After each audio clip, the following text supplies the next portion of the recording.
Equity Literacy Institute is where we're sort of organized in a way that we can go and work with schools and districts. Instead of doing like the anti-bias 101 or the equity 101, is really working in institutions with people who are already passionate about equity and justice, but maybe are funneling that passion into things that aren't as impactful as they could be.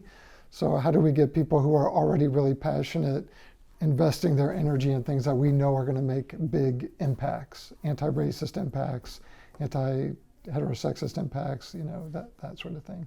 How do we get change at the macro, micro level? I think a big perception is if we just build people's awareness, then the change will just happen.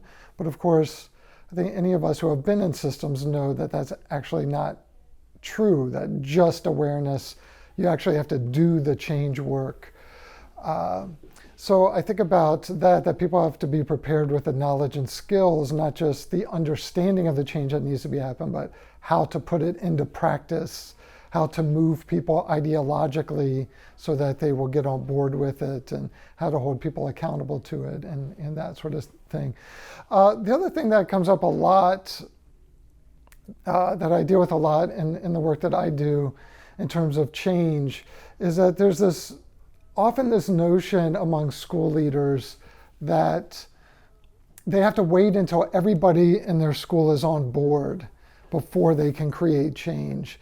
And so that's where the awareness work comes in. So there's a lot of anti-bias, a lot of diversity 101. And the reality is there's never going to be a time everyone's on board. And I sort of prescribe to the 20-60-20 theory. I don't know, are you familiar with that at all? No. Well, the idea is 20-60-20 is that with any kind of big institutional change, you can assume that about 20% of people are going to be enthusiastic about it within an institution like a college or a school district. On the other end, there are going to be 20% of people who are never going to buy into it. It doesn't matter how it's packaged, never. Then there are about 60% of people who are kind of the wave riders, and they're going to go whichever way is easiest. So if it looks like the change is going to happen, they'll sort of, okay, I'll go with that. If it looks like the resistance is going to have the upper hand, then they'll side with that. And the mistake that most institutions make is that they move at the pace of the people who aren't going to move. So let's do anti-racism in a way that will make white people uncomfortable. Like that's the mentality. And of course, that's not possible. It's just not possible to do that. And what the 20-60-20 organizational change theory says is actually the best strategy is to move at the pace of the 20% of people who are most ready to move. Wow. Because you'll get the momentum of that. And that top 20% is usually burning out. The equity people who are in that top 20% are like, are we ever going to do something real here?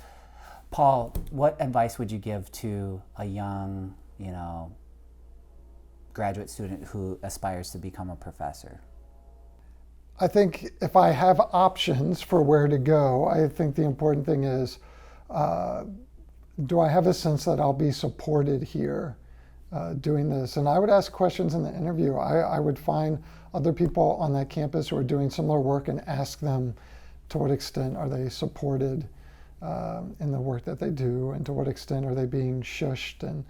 And I want to know, can people really get tenure here if they're doing social justice work? Or, I would look at the record for who's left.